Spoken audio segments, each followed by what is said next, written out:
आप सभी लोगों का स्वागत है आपके अपने ऑनलाइन इंस्टीट्यूट सक्सेस विद आशीष में। आज के जो हम सब्जेक्ट आप लोगों को पढ़ाने जा रहे हैं वह है मध्यकालीन भारत का इतिहास। तो मध्यकालीन भारत के इतिहास से रिलेटेड हम आप लोगों को कंटिन्यू डेली हम आप लोगों को पढ़ा रहे हैं। उस जो है रोज जो हमारा श्रृंखला चल रहा है पढ़ाने का, डेली जो है आप लोगों को जो है मध्यकालीन भारत का इतिहास हम आप लोगों को पढ़ा रहे हैं। तो इस श्रृंखला में, डेली क्लास की श्रृंखला में आज का जो हमारा 23 क्लास है, ये जो है 23 क्लास है। ओके, 23 क्लास में हम डिस्कस करेंगे 23 क्लास में हम डिस्कस करेंगे शाहजहां। ओके, तो मध्यकालीन भारत के इतिहास से संबंधित मुगल साम्राज्य हम आप लोगों को पढ़ा रहे हैं। और मुगल साम्राज्य से संबंधित जो आज का हमारा क्लास है वह है 23 क्लास।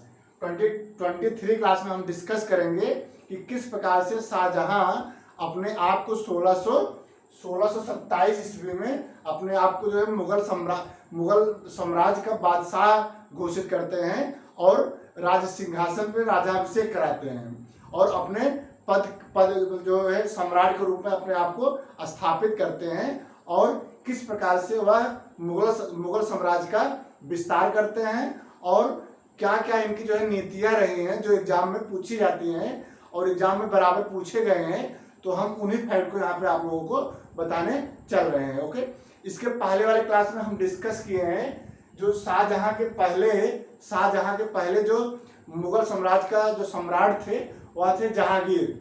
तो जहांगीर से संबंधित हम ऑलरेडी आप लोगों को पढ़ा चुके हैं।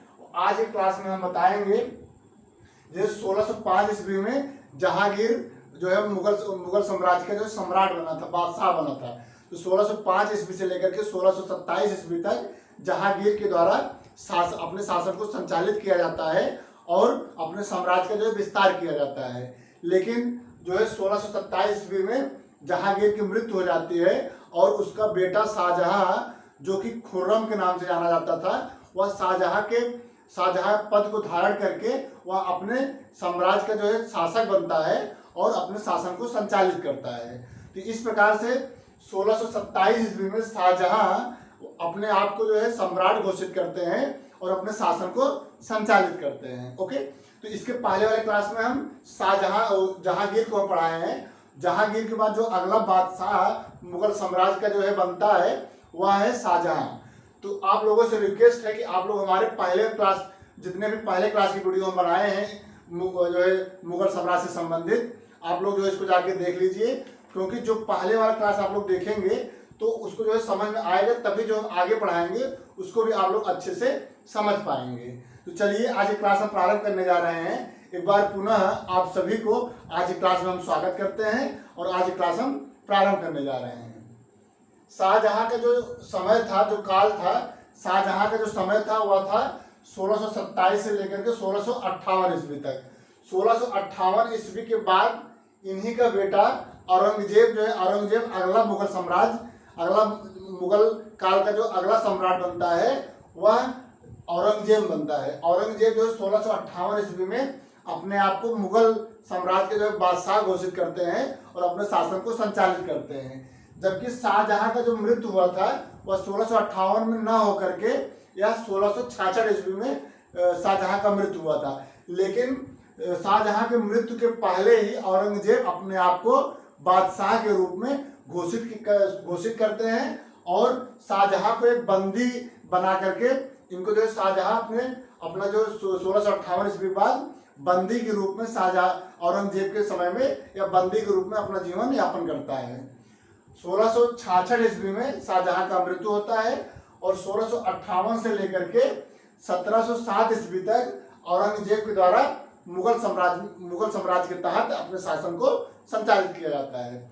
अब हम यहाँ पे आप लोगों को पढ़ाएंगे कि किस प्रकार से शाहजहां अपने साम्राज्य का जो विस्तार करते हैं और कौन कौन से इनका जो है धार्मिक नीति थी जिसके तहत ये अपने साम्राज्य को संचालित किए और अपने जो शासन को संचालित किए।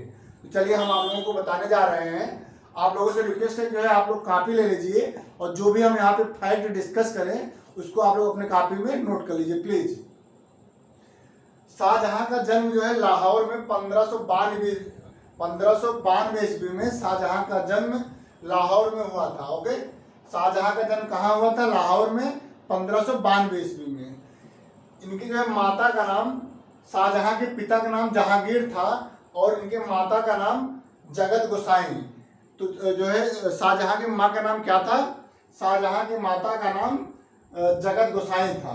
और ये जो इनकी माँ थी जगत गोसाई, यह मारवाड़ के राजा उदय सिंह की पुत्री थी। तो मारवाड़ के राजा उदय सिंह की पुत्री जगत गोसाई यह शाहजहां की माँ थी, जगत गोसाई। ये क्वेश्चन पूछा जाता है कि शाहजहां की माँ का क्या नाम है और जगत गोसाई जो है किसकी पुत्री थी? तो जगत गोसाई जो है शाहजहां की माँ थी और यह मारवाड़ के राजा उदय सिंह की पुत्री थी। ओके। शाहजहां का विवाह 1612 ईस्वी में हुआ था। शाहजहां का विवाह 1612 ईस्वी में आसफ खां की पुत्री अंजुमन बानो बेगम से इनका विवाह शाहजहां का हुआ था। इन्हीं को जो है अंजुमन बानो बेगम को ही मुमताज महल के नाम से भी जाना जाता है। ठीक है, मुमताज महल के नाम से अधिक फेमस है ये। ओके, तो मुमताज महल के नाम से अंजुमन बानो बेगम को जाना जाता है और मुमताज महल के नाम से ये अधिक प्रसिद्ध हैं। मुमताज महल का निर्माण शाहजहां के द्वारा अंजुमन बानो बेगम के यादों में आगरा में इनका निर्माण किया है। ओके, इनको मलिके जवानी भी कहा जाता है। मलिके जवानी किसको कहा जाता है? मुमताज महल यानी अंजुमन बानो बेगम की, ये सब अन्य नाम इनका था। ओके, इनका जो साम्राज्य विस्तार है, इसको ये जो है यहाँ से क्वेश्चन एग्जाम में पूछा जाता है, पीसीएस के एग्जाम में या फिर यूपी के एग्जाम में, कि इनका जो है किस प्रकार से शाहजहां किस प्रकार से अपने साम्राज्य का विस्तार किए थे। पहला इनका जो युद्ध था वह था 1633 ईस्वी में। 1633 ईस्वी में अहमदनगर पर आक्रमण किया था। तो शाहजहां के द्वारा जो प्रथम इनका दक्षिण भारत का जो विजय था वह था अहमदनगर पर। तो अहमदनगर पर आक्रमण 1633 ईस्वी में शाहजहां के द्वारा किया जाता है और जो अहमदनगर का जो शासक था उसका नाम था हुसैन शाह। तो अहमदनगर का शासक का नाम हुसैन शाह था।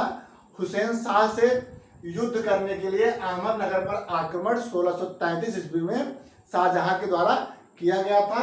और आगे जो है हुसैन शाह को ग्वालियर के किले में कैद कर लिया गया। ओके, तो हुसैन शाह को कहाँ कैद कर लिया गया? ग्वालियर के किले में हुसैन शाह को कैद कर लिया गया और अहमदनगर को मुगल साम्राज्य में मिला लिया गया। ओके, तो 1633 ईस्वी में अहमदनगर को शाहजहां के द्वारा मुगल साम्राज्य में मिला लिया गया था। किसके माध्यम से? युद्ध के माध्यम से।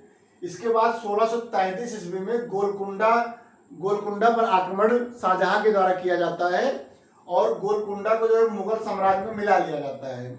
ओके, तो गोलकुंडा पे जो है आक्रमण किया जाता है, लेकिन जो वहां का जो शासक था वह कुतुब शाह था।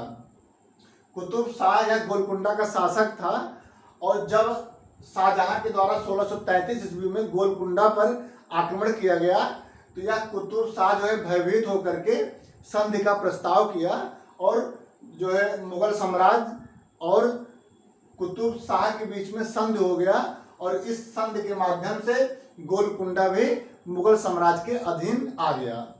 इसी प्रकार से जो है आगे मोहम्मद सैयद ने शाहजहां को जो कोहिनूर हीरा था, क्वेश्चन पूछा गया है पीसीएस में कि शाहजहां को कोहिनूर हीरा किस शासक के द्वारा दिया गया था?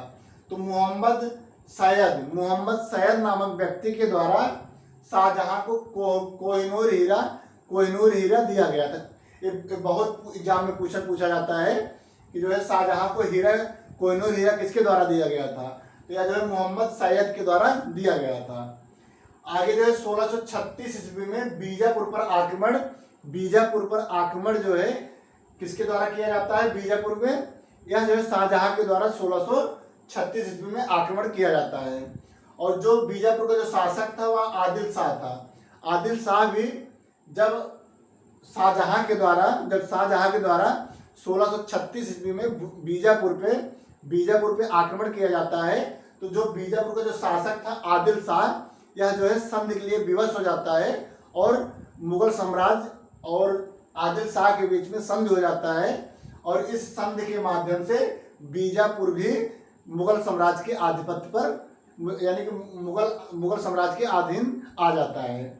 ओके, तो बीजापुर पर आक्रमण शाहजहां के द्वारा 1636 ईस्वी में किया गया था और जो यहाँ का शासक था वह था आदिल शाह। अब आगे हम आप लोगों को बताने जा रहे हैं कि किस प्रकार शाहजहां जब शासक था मुगल साम्राज्य के तहत दिल्ली पर जो है शाहजहां के द्वारा शासन को संचालित किया जा रहा था, तो उस समय इनकी क्या धार्मिक नीति थी, किस धार्मिक नीति के तहत मुगल साम्राज्य में शाहजहां के द्वारा शासन किया गया था। तो शाहजहां को जो है या जो है प्रारंभ में हमेशा जो है इस्लाम धर्म की तरफ इनका झुकाव अधिक था। इसलिए कहा जाता है कि यह प्रारंभ में जब शासक था, जब जो है सम्राट था मुगल साम्राज्य का, तो ये जो है प्रारंभ में अधिक झुकाव इनका इस्लाम धर्म पर था। हमेशा कोई भी काम करते थे तो वह जो है इस्लाम पक्ष को ज़्यादा वरीयता देते थे और हिंदुओं को जो है कम वरीयता देते थे। जैसे जो है शाहजहां के द्वारा जो गौहत्या निषेध था इसके पहले, इसको जो है समाप्त कर दिया, यानी कि गौहत्या करने का आदेश शाहजहां के द्वारा दिया गया था। इसी प्रकार जजिया कर जो कि गैर मुस्लिमों द्वारा लिया जाता है, इसको भी शाहजहां के द्वारा ही लागू किया गया। और जो तीर्थ यात्रा कर अकबर और शाहजहां के द्वारा खत्म कर दिया गया था, यह जो है पुनः शाहजहां के द्वारा तीर्थ यात्रा कर को लिया गया था। इसलिए कहा जाता है कि यह जो शाहजहां एक धर्मांध व्यक्ति था, यह हमेशा जो है मुस्लिम धर्म को बढ़ावा देता था और मुस्लिम पक्ष ज़्यादा लेता था, मुस्लिम की तरफ झुकाव इनका अधिक था। लेकिन आगे चल करके जो है लास्ट समय में कुछ वर्षों में इनका जो कार्य था, जो इनका सिद्धांत था, उसमें बदलाव आया और यह जो है लास्ट में जो है एक सहिष्णु शासक के रूप में व्यवहार किया। जैसे हिंदुओं को जो जजिया कर था, हिंदुओं से लेना जो है बंद कर दिया गया था लास्ट में, और जो तीर्थ यात्रा कर था या बनारस में इसको जो है समाप्त कर दिया गया था। यानी कि जो बनारस की जो तीर्थ यात्रा जो होता था उस पर कर नहीं लिया जाता था, ऐसा आदेश शाहजहां के द्वारा अंतिम समय में दिया गया था। और कुछ मंदिरों को जो है पुनः निर्माण करने का आदेश शाहजहां के द्वारा लास्ट में दिया गया था। लेकिन कुल मिलाकर के यह जो है एक इनका जो झुकाव था वह मुस्लिमों की तरफ अधिक था। इसको जो है आप लोग अपने कॉपी में इसको फैक्ट के रूप में ले लीजिए। धार्मिक नीति, पहले यह इस्लाम पक्ष लिया, बाद में यह जो है सहिष्णु शासक के रूप में व्यवहार किया। सर्वप्रथम जब यह शासक बना था तो उस समय जो कार्य किया था उसमें जो है हमेशा इस्लाम धर्म को वरीयता देता था और इस्लाम के प्रति इनका अधिक झुकाव था। लेकिन आगे चल करके यह एक सहिष्णु शासक के बाद व्यवहार किया और अपने जो है साम्राज्य में जो भी धर्म के लोग होते थे, चाहे वह जैन धर्म का हो, हिंदू धर्म का हो या बौद्ध धर्म का हो, सबको जो है समान संरक्षण देने का प्रयास किया, जबकि ऐसा नहीं था। आगे चल के जो है सिजदा एवं पायोस प्रथा को जो है समाप्त कर दिया और उसके स्थान पे चाहर तस्लीम प्रथा प्रारंभ किया। किसके द्वारा? शाहजहां के द्वारा सिजदा एवं पायोस प्रथा को समाप्त कर दिया गया। सिजदा एवं पायोस प्रथा वह प्रथा होती थी जिसके द्वारा कोई भी जो मुगल साम्राज्य के तहत कोई भी व्यक्ति जब सम्राट के सामने उपस्थित होता था तो वह उसके सामने झुक करके प्रणाम करता था और उनके पैरों को चूमता था। तो ऐसा व्यवस्था सिजदा एवं पायोस प्रथा के अंतर्गत होता था, यानी सम्राट के सामने झुकना और उनके पैर को चूमना। ये जो है प्रथा सिजदा एवं पायोस प्रथा के नाम से जाना जाता था। लेकिन आगे चल करके शाहजहां के द्वारा इसको समाप्त करके चाहर एवं तस्लीम व्यवस्था को लागू किया गया। हिंदुओं के द्वारा मुसलमान गुलाम रखने को मना कर दिया गया। हिंदू जो भी उस समय संपन्न हिंदू थे तो वह जो है मुसलमान गुलामों को रखते थे। लेकिन शाहजहां जब सम्राट बना तो यह जो है आदेश जारी किया कि कोई भी हिंदू किसी भी मुस्लिम को गुलाम के रूप में अपने पास नहीं रख सकता है। तो ऐसा आदेश जो है शाहजहां के द्वारा जारी किया गया था। तीर्थ यात्रा कर लगाया था, शाहजहां के द्वारा तीर्थ यात्रा कर को लागू किया गया था, जबकि इसके पहले जो अकबर थे, जहांगीर एवं अकबर के द्वारा तीर्थ यात्रा कर को समाप्त कर दिया गया था। लेकिन शाहजहां के द्वारा इसको पुनः लागू किया गया था। गो हत्या निषेध को समाप्त कर दिया गया। अकबर एवं जहांगीर के द्वारा गो हत्या निषेध प्रथा को लागू किया गया था, यानी कि कोई भी व्यक्ति मतलब गो हत्या नहीं कर सकता था, ऐसा आदेश अकबर के समय में लागू हुआ था। और इसको जो है जहांगीर भी फॉलो किया गया, जहांगीर के द्वारा भी इस नियम को फॉलो किया गया था। लेकिन जब शाहजहां सम्राट बनता है तो यह गौ हत्या करने का आदेश जारी करता है, यानी गौ हत्या निषेध को समाप्त कर दिया। हिंदू मंदिर जो भी उस समय नवनिर्मित हिंदू मंदिर थे, उन सभी को जो है नष्ट करने का आदेश शाहजहां के द्वारा दिया गया था। जैसे जो उस समय बनारस में मंदिर थे, प्रयागराज में मंदिर थे, इत्यादि मंदिर जो थे उनको तोड़ने का आदेश शाहजहां के द्वारा दिया गया था। हिंदू मंदिर तोड़ने का आदेश शाहजहां के द्वारा दिया गया था। लेकिन अंतिम समय में यह इनके द्वारा कुछ मंदिर का निर्माण भी करने का आदेश शाहजहां के द्वारा दिया गया था। तो जो है प्रारंभ में मुस्लिम धर्म की तरफ इनका झुकाव अधिक था, लेकिन आगे चल करके यह सभी धर्मों को समान संरक्षण देने का प्रयास किया था। जैसे प्रारंभ में यह जो हिंदू मंदिर थे, चाहे वह बनारस में हो, इलाहाबाद में हो, उसको तोड़ने का आदेश शाहजहां के द्वारा दिया गया था। लेकिन आगे चल करके कुछ मंदिर को जो है पुनः निर्माण करने का आदेश शाहजहां के द्वारा दिया गया था। ओके, तो आज के क्लास में हम आप लोगों से डिस्कस किए हैं, आज का जो हमारा मुगल साम्राज्य का 23 क्लास था, इसमें हम आप लोगों से डिस्कस किए हैं कि किस प्रकार से शाहजहां यह 1627 ईस्वी में अपने आप को मुगल साम्राज्य का बादशाह घोषित करता है और अपने शासन को 1627 से लेकर के 1658 ईस्वी तक अपने शासन को मुगल साम्राज्य के तहत संचालित करता है। और यह किस प्रकार से अपने साम्राज्य का विस्तार, यानी कि मुगल साम्राज्य का विस्तार या किस माध्यम से कौन कौन से युद्ध के माध्यम से अपना साम्राज्य विस्तार करता है, इसको हम आप लोगों से डिस्कस किए। और आप लोगों को हम यह भी बताएं कि किस प्रकार से शाहजहां के द्वारा कौन से धार्मिक नीति को अपने मुगल साम्राज्य में लागू किया गया था, इसको भी आप लोगों से आज डिस्कस कर लिए। अब हमारा जो अगला क्लास होगा वह होगा जो शाहजहां के बाद जो अगला मुगल बादशाह नियुक्त होता है वह है औरंगजेब, यानी कि शाहजहां का जो बेटा होता है औरंगजेब, वह शाहजहां के बाद अगला मुगल सम्राट बनता है। तो अगले क्लास में हम डिस्कस करेंगे कि किस प्रकार से औरंगजेब अपने आप को जो है बादशाह के रूप में घोषित करता है और अपने शासन को संचालित करता है। इसको हम अगले क्लास में पढ़ाएंगे। तो आज क्लास में इतना ही। आप लोगों को हमारा क्लास वीडियो कैसा लगा है आप लोग कमेंट के माध्यम से बताइए, और हमारे क्लास वीडियो को मैक्सिमम आप लोग शेयर करिए और यूट्यूब चैनल को सब्सक्राइब करके बगल में बेल आइकन है उसको प्रेस कर दीजिए, जिससे हमारे क्लास वीडियो का जो नोटिफिकेशन है आप लोगों को समय समय से पहुंचता रहे। तो आज क्लास में इतना ही। बहुत बहुत धन्यवाद। Thank you so much.